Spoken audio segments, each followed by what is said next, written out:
Ahora, a veces sacar los gatos por liebre tiene su costo también, ¿no? Nos volvemos opinólogos sin saber. Alguna gente que hoy día opina sobre la iglesia desde fuera de la iglesia.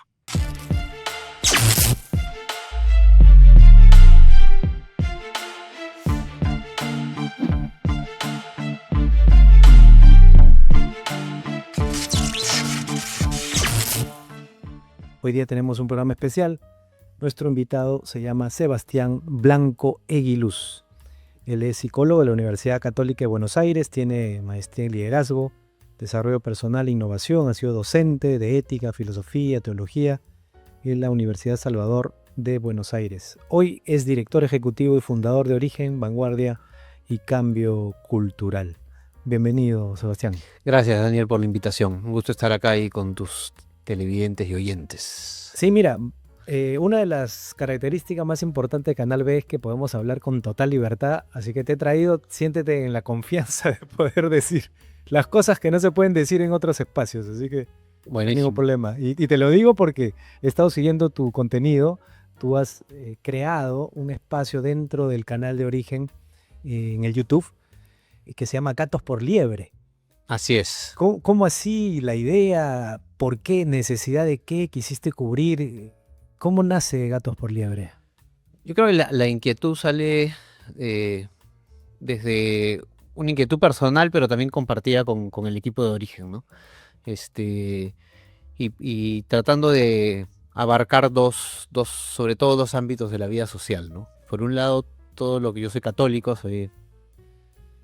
y trato de ser católico practicante, entonces un ámbito que trato todavía de abarcar es el ámbito eclesial, y el otro ámbito es el ámbito familiar,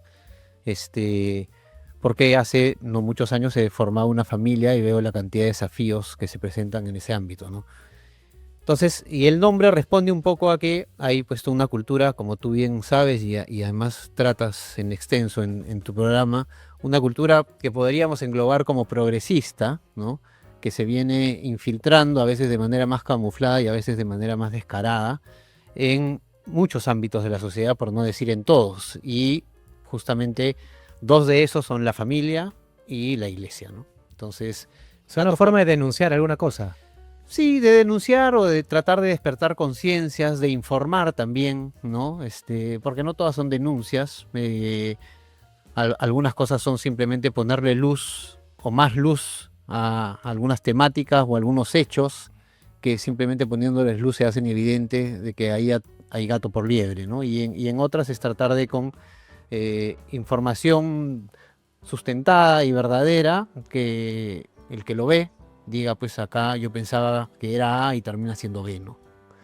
O sea, el sustento. ¿Te preocupas bastante por sustentar lo que preocupo bastante por el sustento, no tanto desde un ángulo de investigación, es la verdad, sino porque son cosas evidentes, pero que muchas veces no se informan, ¿no? O temas o hechos que contrastándolo brota naturalmente cuál es la realidad y cuál es la mentira, ¿no?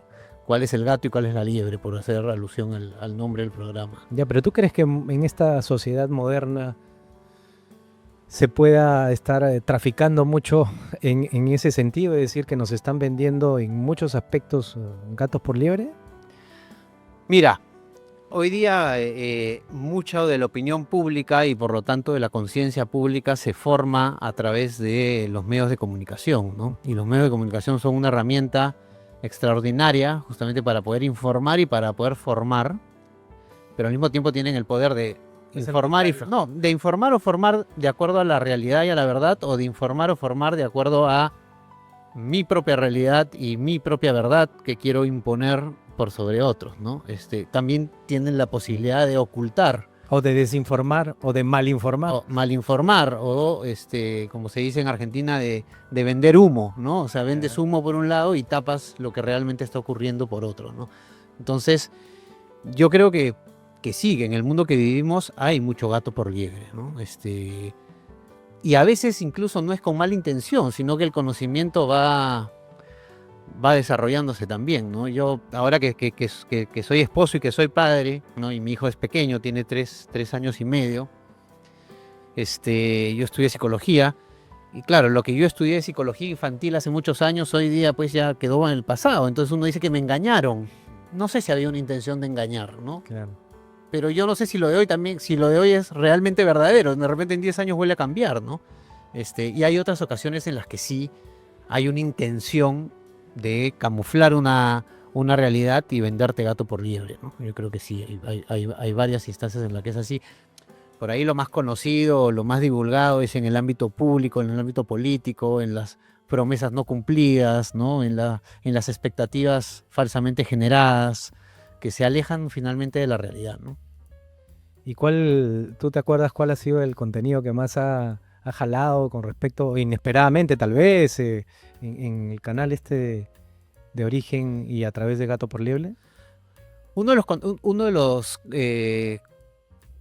Yo tengo en el canal dos formatos, ¿no? Unas pequeñas editoriales que son editoriales de opinión sobre distintos temas, y luego tengo el formato de entrevistas, ¿no? Las que más han jalado son las entrevistas en general, y dentro de ellas hubieron dos que creo que tienen más visualizaciones y al mismo tiempo también me fueron más comentadas. Una es la entrevista que le hice al padre Omar Sánchez, donde hicimos un recorrido por su obra, ¿no?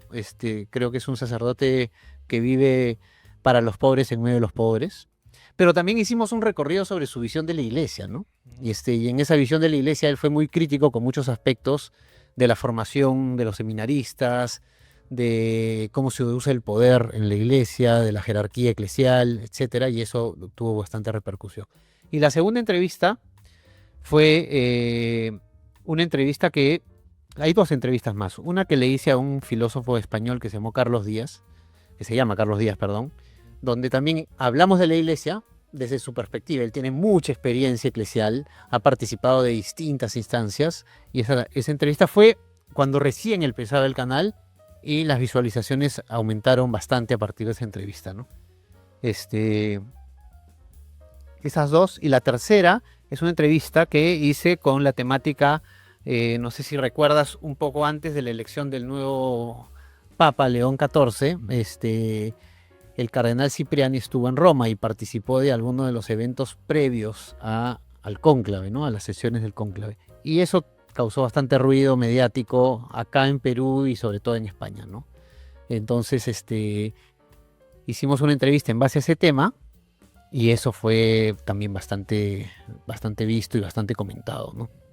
O sea, ¿tú crees que haya temas que a veces no son abordados por el común de los, no sé, pues digamos, de los podcasts o de las personas que hacen contenido, y tú buscas también de alguna manera clara y transparente, entiendo, proponer un lado de la perspectiva, ¿no? Porque a veces no necesariamente se dice todos los detalles, ¿no? O sea, mira, yo cuando empecé Gatos por Liebre,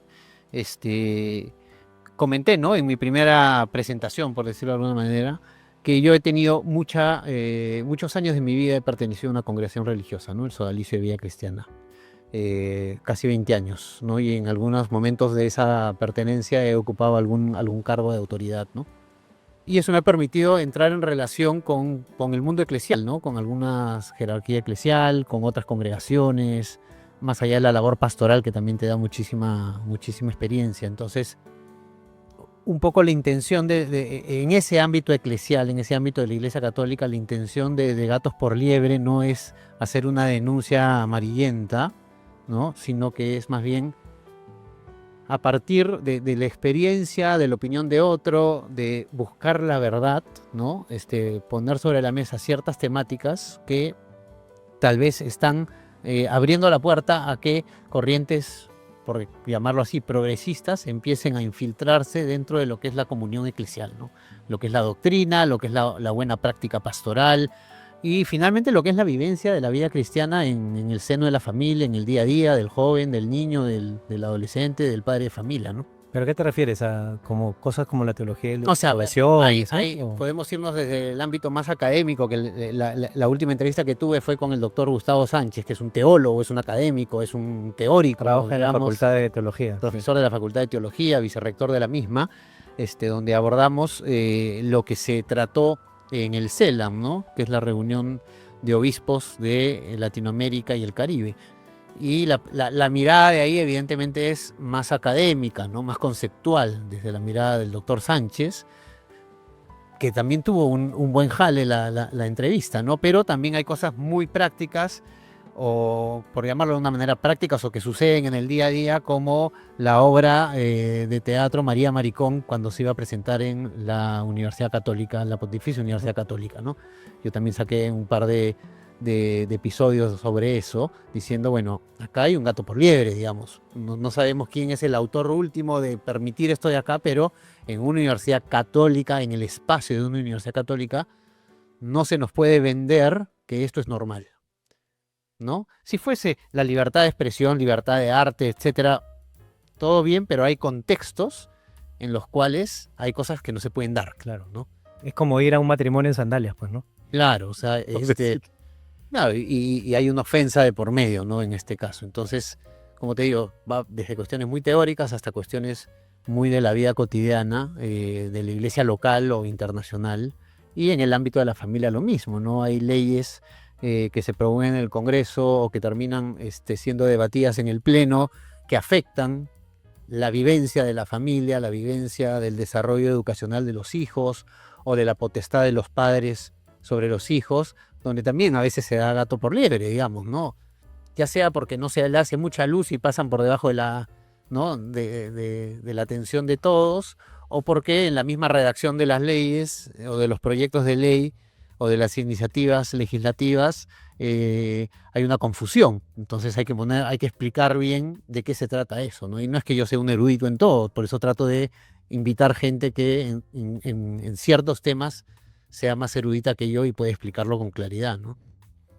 Bueno, lo que yo he aprendido estos años es que siempre hay puntos de vista, ¿no? Es decir, hablo en tercera dimensión o en cuarta dimensión, no sé, pues en una esfera. Y claro, si yo estoy de este lado, voy a ver este lado. Si del otro lado ven, entonces la idea es buscar la verdad. Claro, toda mirada es relativa, ¿no? Ujú. Es lo que tú La dices. opinión, digamos. Toda opinión, digamos. Pero hay verdades en las que tenemos que justamente, como dices tú, averiguar, investigar, buscar y dar esa otra mirada. Muchas veces como que la balanza se inclina hacia un lado, culturalmente hablando sobre todo, Sí. hacia un lado. Entonces como que necesitamos ver de todos lados. Y te lo pregunto, ¿sabes por qué? O sea, no quiero incomodarte con la pregunta, pero hace un ratito dijiste que habías pertenecido al sodalicio. Sí. Y lo que se escucha por lo general son como que cosas que no son tan bonitas. Pero yo, digamos desde afuera, digo, es imposible que todo haya sido malo, según lo poco que se puede escuchar o a quienes les dan el micrófono para hablar. Si tú tuvieras la oportunidad de decir, oye, pero no se está viendo este lado de la historia, ¿qué podrías decir? Mira, el caso del sodalicium, yo creo que es un caso complejo, triste, ¿no? Y no triste solo por los errores o los maltratos que se puedan haber dado dentro de la comunidad, sino también por cómo se ha abordado el tema, cómo se ha abordado a la comunidad y cómo se ha abordado a los miembros de la comunidad, y se ha dado una especie de generalización que a mi modo de ver no es justa, ¿no? Con esto no quiero negar que hayan habido víctimas muy concretas, ¿no? Con nombre y apellido, y hayan habido abusadores concretos con nombre y apellido, ¿no? Y que tienen que, digamos, arrepentirse y pagar por sus culpas, ¿no? Pero de ahí a hacer una generalización, yo he vivido muchos años fuera del Perú, ¿no? He vivido casi 20 años fuera de Lima, del Perú, un par de años en Chile y varios años en Argentina, y cuando explota toda la crisis del sodalicium, de hecho yo viví en Argentina, entonces entiendo que acá el contexto mediático, incluso cultural y judicial en torno a este tema fue mucho más sonado que en un lugar del extranjero. Pero lo que yo viví en la comunidad, puedo decir que ciertamente hubieron excesos en mi caso, ¿no? En mi caso hubieron algunos excesos, algunas órdenes un poco absurdas, sobre todo en el tiempo de formación, ¿no?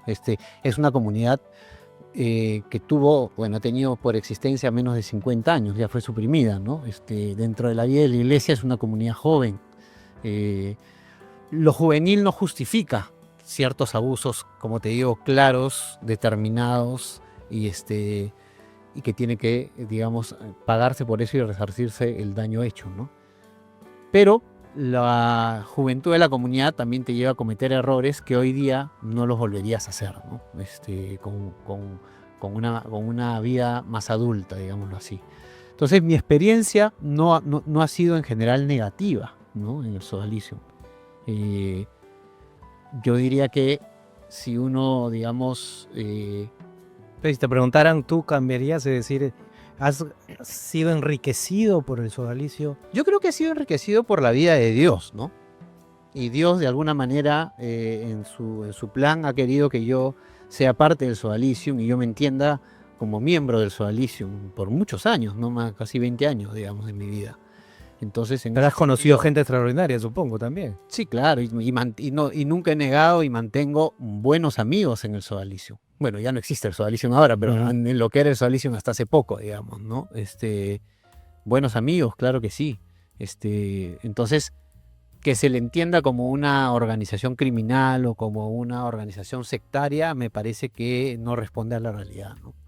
O Es que el- todo haya creo- sido malo también. Bueno, yo también te digo yo como creo, alguien de afuera. yo creo que no todo ha sido malo, y creo que o sea, es un caso muy complejo donde a veces se mete en un solo saco las cosas muy graves con las cosas medianamente graves y con las cosas levemente graves, y se juzga todo por igual, digámoslo así, ¿no? Pero yo me quedo con la parte que dices que hay una comunidad que sufre, porque entiendo que hay también gente de parroquia, jóvenes, hay personas que son, o sea, que quieren a su comunidad y que pues como que han pagado justo por pecadores, ¿no? Sí, yo creo que en parte eso se ha dado, y se está dando ahorita, creo yo, ¿no? Creo que hay una cantidad de gente que no ha sido ni consagrada, ni sacerdote, ni en el sodalicium o en sus diversas ramas, sino que era gente, digamos, jóvenes, familias, adultos, que han participado, ¿no? De la vida, digamos, parroquial o del movimiento, lo que sería la expresión laical, que sería el movimiento de vida cristiana, que hoy día, pues, me imagino que mínimo hay una desorientación, ¿no? Y un dolor, Claro. ¿no? Un dolor, tal vez también por los daños cometidos por la misma institución, pero también un dolor, creo yo, porque ellos, que he conversado con varios, entienden que no es verdad que 20 años, o sea, más de 40 años de vida en algunos de los casos sea una mentira total, ¿no? Es lo que algunos otros quieren Quieren promover, ¿no? promover. Entonces es una cuestión, una situación muy compleja en un momento de la iglesia, creo yo, peruana y en general muy complejo, que es difícil de evaluar tan sobre la marcha, ¿no? Cuando todavía el caballo está corriendo, digamos, ¿no? Sí, no, solo que a veces he notado que en muchas cosas, no sé si en esta, pero en muchas cosas como que entra también la mano política y como que ensucia y hay intereses y justamente lo estoy viendo ahora, en la mañana estaba viendo, está el tema de los trenes, por ejemplo, ¿no? Entonces digo, ¿cómo hay dos facciones que empiezan a pelear por decir, oye, no, pero es que así esta es mi verdad, no, y esta es otra verdad? Y como que las verdades se relativizan y la gente, la opinión pública, ve como que, no Claro, sé si es una... es difícil descubrir dónde está. Claro, ¿y cuál es la verdad, no? O sea, Es difícil, claro. ¿quiénes son lo bueno, quiénes son lo Sí, malo? sí, ¿no? ¿Está bien o no está bien que hayan traído los trenes, digamos, por poner este caso de acá, ¿no? Entonces yo digo, pero claro, el alcalde se esfuerza por hacer algo, pero después le salen, no, esto está mal, esto es chatarra, etcétera, y de ahí él se afana y lo pone en marcha. Entonces, claro, hay lecturas políticas que... Y aquí en Habla de Familia siempre tratamos, o sea, ¿por qué hablamos de política? Hablamos de varios temas porque personalmente me interesa que estas cosas se hablen entre padres e hijos, entre esposos, o sea, se aborden temas de la realidad porque la política afecta a las personas, la vida de las personas y por ende a las familias. Entonces, hay temas que ni siquiera se conversan y por eso votamos mal. Ahora, quiero volver un ratito a la pregunta que hiciste antes, que tú me preguntabas algo en la línea de si te hizo bien o no te hizo bien estar en el sodalicio y demás. Yo te decía, me hace bien creer en Dios, tratar de estar cerca de Dios. Y claro, yo hoy día haciendo una retrospectiva, si yo no hubiese, para los que tenemos una mirada de fe, ¿no? Que no digo que sea muy nutrida o menos nutrida, trato de estar lo más cerca de Dios posible. Siempre es bueno hacer una lectura desde lo que, digamos, corrientes espirituales llaman el plan de Dios, ¿no? Y de la propia vida, ¿no? Y yo diría, claro, yo he estado 20 años de mi vida consagrado, ¿no? He vivido la obediencia, el celibato en una congregación religiosa, dedicándome a la vida pastoral, etcétera. Y hoy día estoy casado y tengo un hijo, ¿no? Si yo no hubiese atravesado esos 20 años, yo no hubiese conocido a la que hoy es mi esposa. ¿Entiendes? No lo hubiese conocido, no se hubiesen dado las circunstancias para conocerla, ¿no? Entonces, para los que estamos, digamos, o tratamos de tener una dinámica espiritual y digamos, abriéndonos a los planes de Dios, Dios hace sus locuras también, ¿no? Y eso es difícil de entender para una persona que ve desde afuera y tal vez opina o juzga desde una vida que no es una vida de fe, sin ningún juicio, digamos, negativo sobre esa persona, ¿no? Pero es como un elemento que a los que tratamos de tener y tenemos el don de la fe, es fundamental, es crucial, ¿no? Y en parte, vuelvo a tu primera pregunta, eso también fue en parte lo que me motivó a abordar el tema eclesial, porque veía que hay mucha gente que hoy día, no mucha gente, alguna gente que hoy día opina sobre la iglesia desde fuera de la iglesia, ¿no? Lo cual no me parece mal, ¿no? Pero a veces se buscan incluso, digamos, descubrir realidades eclesiales desde gente que no está pues dentro de la movida eclesial, digámoslo así, ¿no? Entonces, eso también me motivó a decir, bueno, una voz, por más pequeña que sea, desde alguien que en su corta vida o mediana vida ha vivido dentro de las dinámicas eclesiales, puede aportar, ¿no? Sí, me parece. Y mira, regresando al tema de los trenes, hablaba con un amigo hoy día y me decía, he estado discutiendo con algunos porque dicen, no, que la chatarra. ¿Y alguna vez has ido a Chosica tú? ¿Has tomado un chosicano? ¿Sabes cómo es la realidad del traslado para que estés opinando al respecto? Claro. Entonces, mira, con respecto a lo que dices, es interesante cómo a veces como que nos volvemos opinólogos sin saber. Y la idea es conocer. Y como uno nunca va a conocer muchos detalles, no puedes tú juzgar a nadie. Y como que nos hemos acostumbrado a juzgar, a señalar, a buscar culpables, a ser negativos, ¿no? No sé, a ser quejosos y no somos capaces de tener una mirada un poco más así, digamos, no sé, pues amplia y esperar, si es que quieres investigar, te metes al tema, lo investigas, buscas, preguntas a quienes tal vez han sido protagonistas y ya, no es que uno se va a poner a hablar o repetir como lo que otro escucha, no lo que escucha de otro, ¿no? Que es un poco lo que pasa con varios temas. Ahora, a veces sacar los gatos por liebre tiene su costo también, ¿no? Tiene su costo. Porque ¿A qué te refieres? ¿Tiene muchos haters? No muchos haters, pero porque mi programa tampoco es que sea sumamente visto por ahora, pero claro, hay temas, sobre todo eclesiales, que uno toca, ¿no? Toca ciertas teclas y te vienen, o sea, te vienen respuestas que tú no esperabas, ¿no? Porque, claro, yo me acuerdo un primer programa, o de los segundo o tercer programa que hice sobre un tema, y creo que tenía suscrito al canal, pues, a mi esposa y a mis 3 tías abuelas de Arequipa, ¿no? Las hermanas de mi mamá que viven en Arequipa. Y al día siguiente, en un artículo de un diario importante, me citaban, pues, ¿no? Me citaban porque había tocado un tema eclesial vinculado al sodalicio, justamente, ¿no? Entonces, ya te empiezan a hacer carga montón sobre ciertos temas, pero yo creo que es parte de, ¿no? Es parte de, es hasta evangélico. Pero sabías eso. O sea, sabías que a lo que te metías. Sí, probablemente sí, ¿no? Claro. Porque es parte de tu trabajo actualmente. Ahora, yo supongo que hay que tener cierto perfil de personalidad para meterse y decir, quiero hacer esta batalla, porque lo que haces es batalla diariamente, ¿no? Tú trabajas. Sí, eso es batalla cultural, ¿no? En origen, lo que tratamos de contribuir, ¿no? Es a una sociedad justa, auténtica, verdadera, en el ámbito de la batalla cultural, ¿no? Ya, pero ¿tú crees que se pueda eso? ¿Cómo ves la perspectiva? ¿Está cuesta arriba?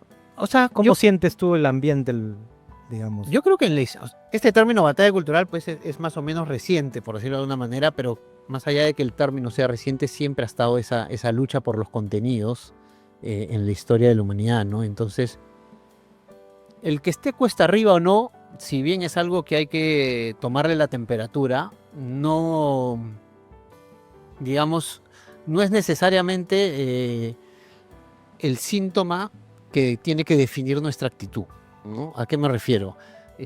Para mí, por lo menos, en esta batalla cultural, el despertar una conciencia, dos conciencias con lo que uno ya es un triunfo, ¿no? Por más de que hayan cientos de otras que piensen distinto, ¿no? Entonces, claro, si lo ves en términos globales, sí, probablemente hoy día en términos culturales haya mucho más progresismo presente en la cultura. ¿A qué me refiero con eso? Desde guías educativas en el ámbito de la educación escolar, primaria, secundaria y universitaria, hasta expresiones artísticas de todo tipo, ¿no? Donde uno ve cuestiones que no apelan tanto al bien, a la verdad y a la belleza, ¿no? Sino que apelan más a mi propia subjetividad, al individualismo, al egoísmo, a la búsqueda de distintos poderes por el poder en sí mismo y no para el servicio, etcétera, ¿no? Y a la muerte, ¿no? ¿Qué opinas tú del aborto en general? Entiendo de que cuando hablas de progresismo estamos hablando de personas que fomentan el aborto, ideología de género, ONGs que se dedican a eso. Entiendo de que tú haces la contraparte, es decir, das la otra versión de la propuesta. Sí, los valores o los pilares que fundamentan nuestra propuesta son la vida, la familia, la libertad y la identidad, ¿no? Entonces, en un sentido sí, son contrapropuesta a temas como el aborto, ¿no? El aborto. Mira, me remito acá al Papa Francisco, ¿no? A quien tuve la bendición de conocer primero en Buenos Aires y luego hace un poco tiempo antes de su muerte en una audiencia privada, ¿no? Para el Papa Francisco, si en algo era claro, era que el aborto es un asesinato y los que lo realizan son sicarios, ¿no? Entonces, ya médicamente, científicamente, desde el sentido común, desde la vocación de la paternidad y la maternidad, es insostenible justificar un aborto voluntario, ¿no? Ya, pero cuando te ponen en la excepción a la regla y te dicen, mira, pero en el caso de violación es una niña, no es una madre, tiene que estar jugando, mira esta crueldad. ¿Tú estás de acuerdo con que pues llegue a término ese embarazo?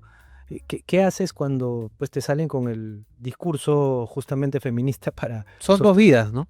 Son dos vidas las que están ahí y creo que se tiene que hacer lo imposible por salvar primero las dos vidas y luego por, desde instituciones públicas y privadas, dar las herramientas necesarias, biopsicoespirituales, para que esas dos vidas crezcan de manera más saludable posible, a nivel psicológico, a nivel espiritual, a nivel físico.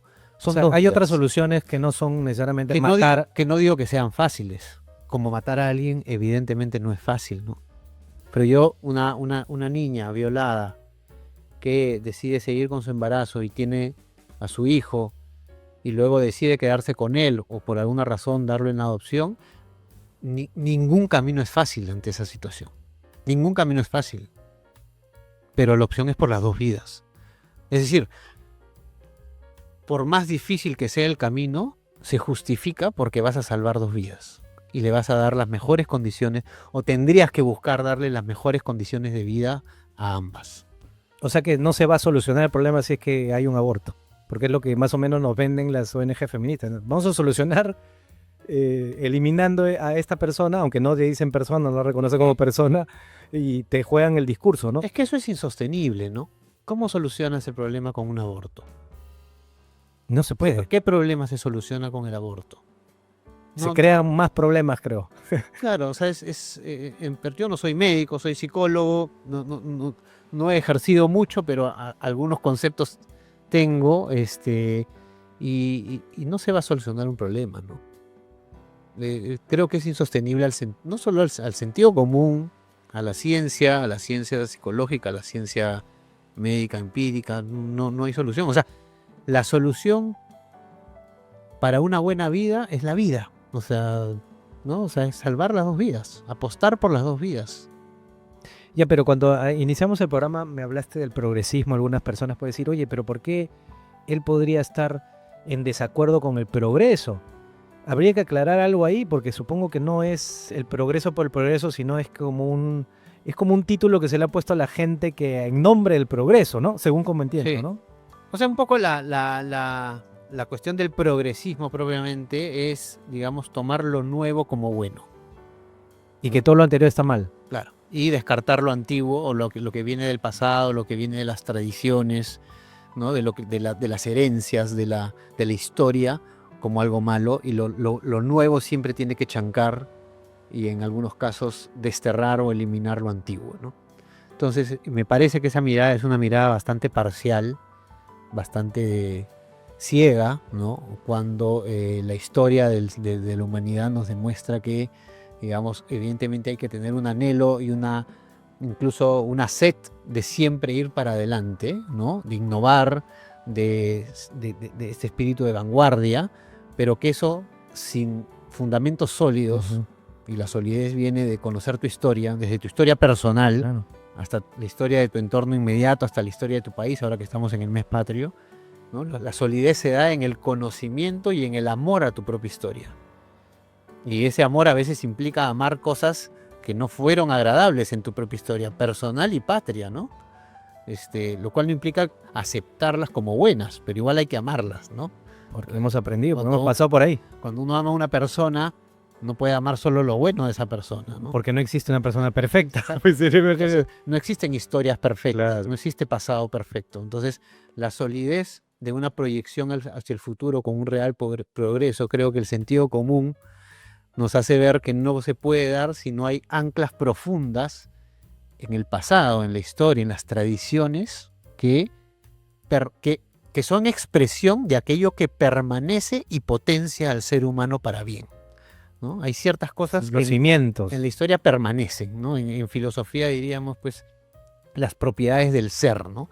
Que no cambian con el tiempo, que no cambian con la situación social, que no cambian con el contexto histórico que uno está viviendo, pero que evidentemente, bien reconocidas, nos potencian a innovar, ¿no? Nos potencian a tener este espíritu de vanguardia que hace que el ser humano viva de manera cada vez más digna.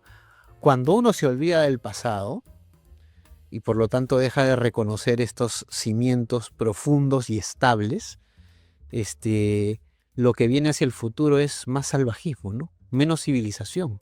Regreso a la barbarie. Fíjate que en muchas situaciones hoy día parecemos más animales que antes, ¿no? Más barbarie. El otro día escuchaba una conferencia de un filósofo que se dedicó a estudiar griego y a la filosofía griega, y decía, claro, el término barbarie hoy día lo entendemos como algo malo, pero bueno, hoy día los bárbaros, y los bárbaros también tenían su cultura, ¿no? Pero sí, o sea, nos volvemos más salvajes, ¿no? Fíjate cómo hay un montón de situaciones, hay más salvajismo que antes incluso, ¿no? Y una expresión de eso es el aborto. Ojo, con esto no quiero decir que la niña de 11 o 12 años que haya sido violada y que finalmente por A o B motivos termine abortando, la estoy categorizando de salvaje a ella, no. Creo que es un error lo que está haciendo, sí, pero ella también es víctima de una cantidad de conceptos, de ideas, de entornos sociales, culturales, ¿no? Sí. Que Por eso que nos de alejan, comunicación. de lo propiamente humano, ¿no? Sí, lo pues, más humano. es como que se está desterrando la cultura de la vida, ¿no? Y yo a veces me pregunto, digo, claro, pero ¿por qué hay gente que inyecta dinero para promover esta cultura de la muerte? Digo, en este caso aborto, en todos los casos, porque quisieran, yo sé que hay unas fuerzas oscuras aquí en el Perú de que hace muchos años quieren aprobar el aborto y que sea legal en el Perú, pero hay un financiamiento pues tan grande que son metas que tienen que cumplir, y a pesar de todo lo que necesita nuestra sociedad que procurar, ¿no? O que aprender o que dejar como cultura de vida. Y te lo digo porque ahora nos quejamos de que nos maten por robarnos un celular o quitarnos la billetera o nos arrastren, lo que sea, o nos extorsionen. Salvajismo. Nos extorsionen, pero no, pues no importa, el bebito sí puede morir descuartizado, ¿no? O no importa, mira, ¿sabes qué? Hay que matarlo. Entonces como que somos una especie de juez y parte en algo que a la larga nos va a afectar finalmente. Es decir, si promovemos una cultura, nos tenemos que poner de acuerdo. O promovemos la cultura de la vida, con todo lo que eso supone, o promovemos la cultura de la muerte, con todo lo que eso supone también. Claro. Yo creo que hay una multicausalidad, ¿no? Es difícil imaginarse que detrás de todas estas corrientes que finalmente afectan la vida, afectan la familia, afectan lo humano, ¿no? Lo naturalmente humano. Hay pues 4 o 5 personas con teléfonos rojos llamando y coordinando las cosas, ¿no? Hay una serie de multicausales que tienen que ver, creo yo, con el dinero, con lo que implica, ¿no? Las ganancias de dinero que promuevan el aborto, que promuevan la ideología de género, que promuevan todo lo que está, digamos, atado a la ideología de género, a inculcarle a nuestros niños la posibilidad de cambiar de sexo. Bueno, eso mueve mucho dinero en el mundo, está comprobado, digamos, ¿no?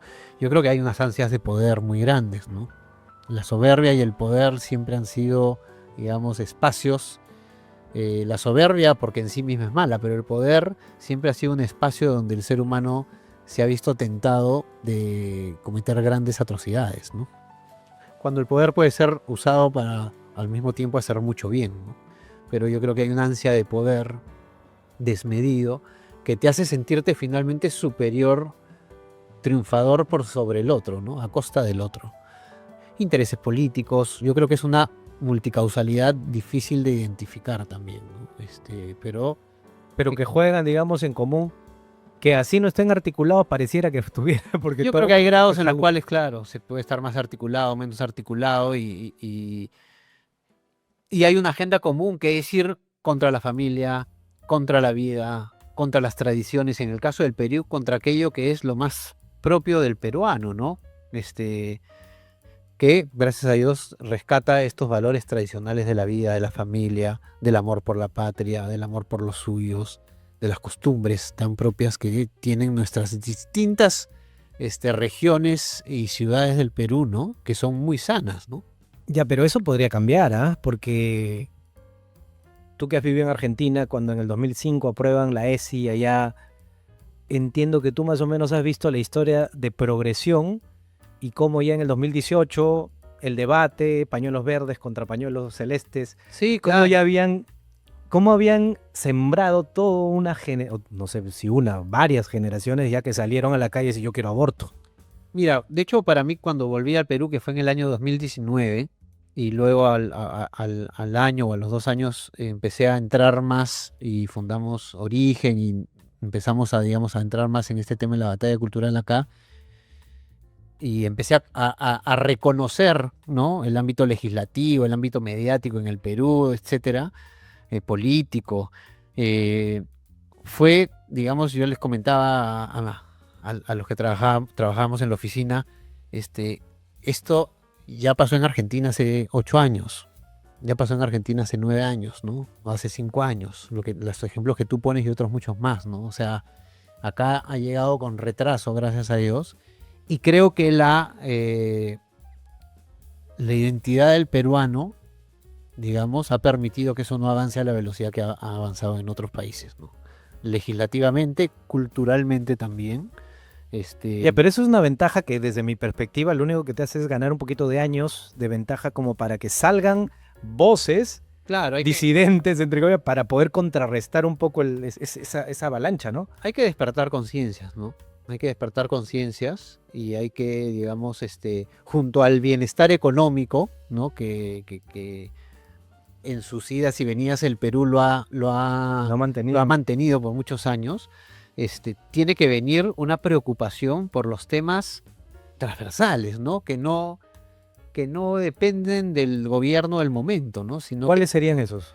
Yo creo que tiene que ver con las políticas, perdón por lo repetitivo, ¿no? Pero en torno a la promoción de la familia, por ejemplo, ¿no? Pero ¿cómo sería eso? ¿Cómo se haría, por ejemplo, no? No sé, para aterrizar el tema. ¿Cómo sería una política transversal de familia?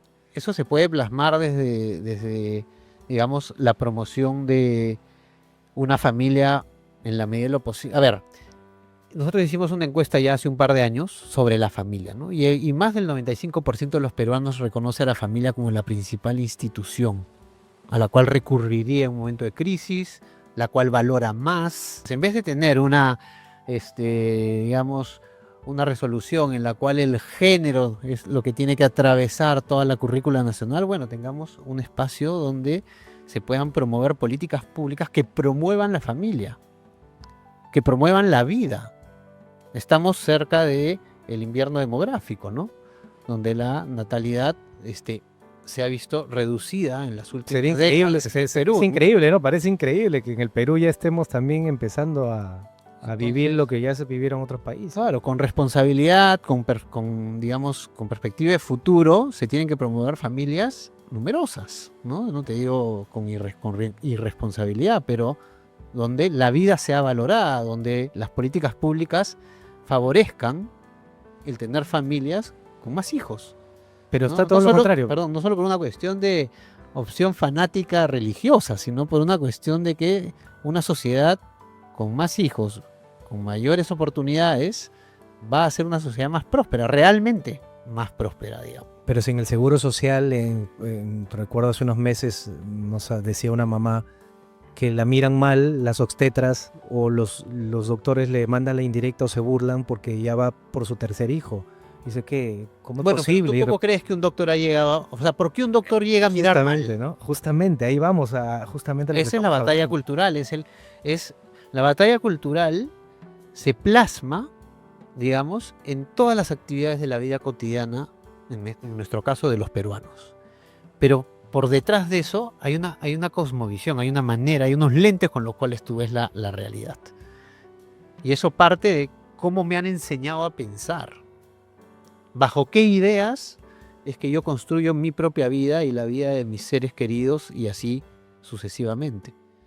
Entonces, se trata de que esas ideas estén ordenadas en coherencia con la realidad, con la verdad, con el bien, con lo bello, con aquello que potencia mi humanidad en mi día a día. Pero puede diluirse. Puede diluir, si un médico llega a pensar que está mal que una mamá tenga muchos hijos, ¿por qué? Porque probablemente por muchos años ha absorbido criterios que lo lleven a sacar esa conclusión. Correcto. Por ejemplo, te voy a poner un ejemplo a propósito de lo que estás hablando, que me acabo de acordar. Un director me decía, porque yo le decía, pero ustedes que son una congregación, ¿por qué no pueden hacer algo si tienen colegios? Entonces él me decía, mira Daniel, yo tengo tutoría de quinto y media y yo soy el director del colegio. Cuando he hablado a los chicos de quinto era tarde, porque en primaria ya tenía un cuaderno, un libro donde decía, por ejemplo, las familias integradas por, y estamos hablando de familias diversas, ¿no? O sea, esa familia donde tienes dos papás, dos mamás, ¿no? Claro. Entonces, ideología de género infiltrada. Entonces, si el chiquito, para él es normal que una familia pueda tener dos papás o que un hombre se pueda casar con otro hombre, etcétera. Entonces, cuando llegan a quinto de secundaria, ya han normalizado. Es que es justo lo que dices. Entonces, claro, si tenemos centros de estudio, universidades que te enseñan cierta forma de pensar y tu profesión se cimenta en eso, lógicamente pues vas a tener profesionales ideologizados. Sí, ahora yo creo que la mayor cantidad de peruanos no piensan así, ¿no? Yo creo que la mayor cantidad de peruanos tiene sentido común. Pero podría pensar de determinada Sí, manera si nadie hace nada. Sí, digo. podría llegar se podría llegar a una situación donde la mayoría piense así, sí, pero yo creo que la realidad del Perú, nosotros por algunos proyectos que tenemos, viajamos bastante a provincias y nos es muy enriquecedor, digamos, la información que nos llega de provincias, ¿no? Porque el Perú no No es Lima. es Lima, digamos, ¿no? Entonces, yo creo que la mayoría no piensa así, yo creo que la mayoría valora su historia, valora sus tradiciones, valora su herencia familiar, y lo que valora de eso es lo que permanece, ¿no? Lo que reconoce de bueno, de bello y de verdadero que le han dejado sus padres, ¿no? Que muchas veces tiene que ver con el esfuerzo, muchas veces tiene que ver con el sacrificio, muchas veces tiene que ver con el amor al cercano, con el amor a la propia patria, etc. Entonces, me parece que es cuestión de, que es una tarea titánica igual, ¿no? Pero de proponer, digamos, herramientas, espacios y condiciones para que eso que está en el peruano, en sus formas de vida, en su corazón, en su manera de pensar, se potencie. Y no digo imponer, me explico, porque acá no se trata de decir tienes que pensar así o te censuro, no, es proponer, porque la propuesta por la familia, la propuesta por la vida, la propuesta por una libertad auténtica, la propuesta por desarrollar mi propia identidad en coherencia con lo que soy, la propuesta por valorar mi identidad nacional, con todas las, digamos, luces y sombras que pueda haber tenido, es algo que va a resonar en el corazón del peruano. Es algo que va a hacer eco. La propuesta del género, de hablar de, digamos, cambio de sexo a mis hijos menores, de normalizar, digamos, el aborto, que el asesinato de un niño da lo mismo si lo haces o no, no resuena. Eso se impone de manera solapada muchas veces y por muchos años, pero no es lo que no es lo que le es con natural al ser humano en general y yo creo que al peruano en concreto. Sí, interesante a propósito del mes patrio, ¿no? Yo a veces les he dicho a los padres de familia que no es necesario o que no piensen que hay una necesidad grande de ser congresista para cambiar el Perú o ser presidente de la República.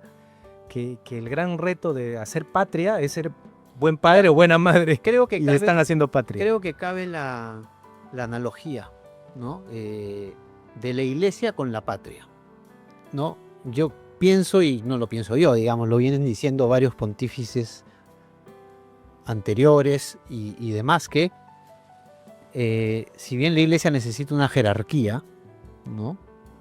Un orden jerárquico, el laicado tiene que tomar el protagonismo, ¿no? El laicado es tú y yo, digamos, el padre de familia, el joven, el niño, el adolescente, etcétera, ¿no? Los que están fuera de ese orden jerárquico. Bueno, en una nación, en un país, creo que pasa algo similar, ¿no? Si bien es necesario un orden jerárquico, un poder ejecutivo, un poder legislativo, un poder judicial, gobiernos regionales, municipalidades, etcétera, el ciudadano tiene que ser más protagonista, ¿no? Tiene que ser más protagonista, primero de su propia formación, de su propia vida, de sus responsabilidades más inmediatas, pero también de su entorno social, ¿no? Tiene que haber un compromiso con lo público, y como tú dices, no necesariamente es meterse de congresista o de senador o de algún cargo de regidor, etcétera, sino de generar en su espacio conciencia de aquello que vale la pena, digamos, sacar adelante, como estos valores que hemos mencionado. Y en este caso asumir roles, ¿no? Tal vez el rol más importante de un padre, que no sé, si hiciéramos una encuesta a lo que nos están viendo, oye, ¿cuántos de ustedes saben que la primera responsabilidad, la más grande, es tu rol como primer educador de tu hijo? Y yo digo, ¿hasta qué punto los padres, cuando lo empiezan a hacer, o cuando nacen sus hijos, saben que esa es una responsabilidad, que el 50% de su trabajo ha sido engendrar, pero el otro 50% es educar? Claro. Y no sé si no lo saben, nadie se los ha dicho, o después se dan cuenta. Y a veces tarde, ¿no? Y en un contexto como el actual, que tienes razón, o sea, es un contexto, digamos, para el tema de los valores, de las virtudes, de despertar humanidad en la gente, es un contexto hostil. Es muy necesario que el padre de familia se forme, ¿no? No te digo que tenga que ser un erudito, un académico, pero que esté al tanto de lo que sucede hoy. Porque porque está afectando a sus hijos. Que va desde un cómic en una librería hasta lo que le puedan estar enseñando en el aula, no solo en las clases de educación cívica, que además ya no existen, y no solo temas relacionados a la sexualidad, sino también a la propia historia, etcétera, hasta políticas públicas, ¿no? O sea, va en todos los estratos, digamos, del desarrollo de la vida cotidiana de un padre de familia. Y hay que estar atentos, hay que estar informados y por lo menos mínimamente formados para responder también a los desafíos que los propios hijos muchas veces traen, ¿no? ¿Y por qué crees que las autoridades no tienen esa conciencia? O sea, ¿por qué quienes toman las decisiones son del lado, digamos, que ven el mundo de otra manera? ¿Por qué no lo ve como la mayoría? ¿O por qué quienes se lanzan no representan realmente a la mayoría o el pensamiento que tú has expuesto? Mira, yo creo que no sé si todos son así, yo creo que tal vez algunos sí tienen esta conciencia, pero me parece que, digamos, el gobierno en sus distintos estratos, digamos, los espacios de poder corrompen, ¿no? No por sí mismos, pero, o sea, cuando uno llega al poder es muy O difícil. sea, tú dices que el sistema ya tiene un tejimaneje. ¿No? Y nuestra democracia, digamos, tiene pues es frágil, ¿no? Es frágil, porque yo sí creo que o sea, hay urgencias importantes, ¿no? Hoy en el Perú, por ejemplo, ¿no? La inseguridad es una urgencia muy importante, que el que gobierna tiene que dar una respuesta a eso. La alimentación, la pobreza, la educación, ¿no? Son urgencias, o sea, colegios que se caen a pedazos, etcétera. Los ejemplos nos sobran. Pero esas urgencias muchas veces son solo síntomas de crisis más profundas, ¿no? Entonces nuestros gobernantes son frutos de las crisis ya,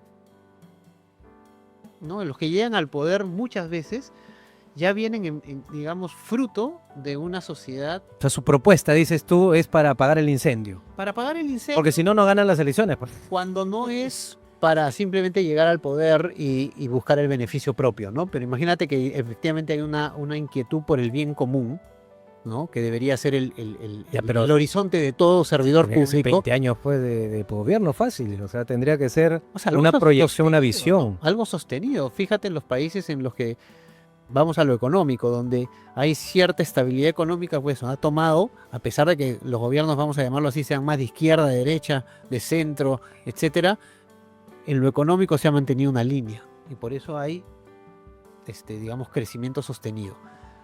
Sí, pero dice, hay otras facciones que... En el tema de valores, de formación humana, debería darse algo similar. Ya, pero ahí eso te van a decir es por la Constitución de 1993 y hay otros que no quieren esa Constitución. No, ya, sí, quiere que la cambien y cambia todo. Salgamos de Perú, vamos a otros países donde se ha mantenido hasta, bueno, por ejemplo, Chile podría ser un ejemplo hasta antes de este gobierno, ¿no? Hubo un crecimiento, ¿no? Sostenido económico por muchísimos años. Sí. Económico, ¿ah? Se descuidó tal vez lo cultural, lo moral, lo valórico. Y parece que en Colombia también va a pasar más o menos lo mismo. Entonces, así como se hace una apuesta por lo económico, ¿no? Que no es mi tema y soy un ignorante en eso, debería hacerse una apuesta por el crecimiento humano de los ciudadanos, por el crecimiento cívico de los ciudadanos. ¿Qué significa el crecimiento cívico de los ciudadanos? Que podamos vivir de manera civilizada.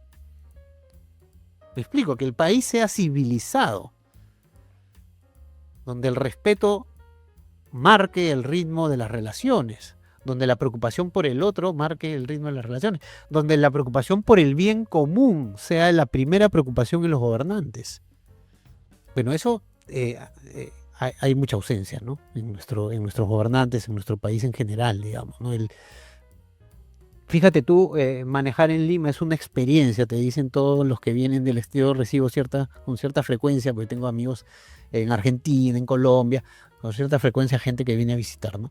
Y me dicen, ¿cómo es el tráfico acá, no? Todo el mundo quiere meterte el auto.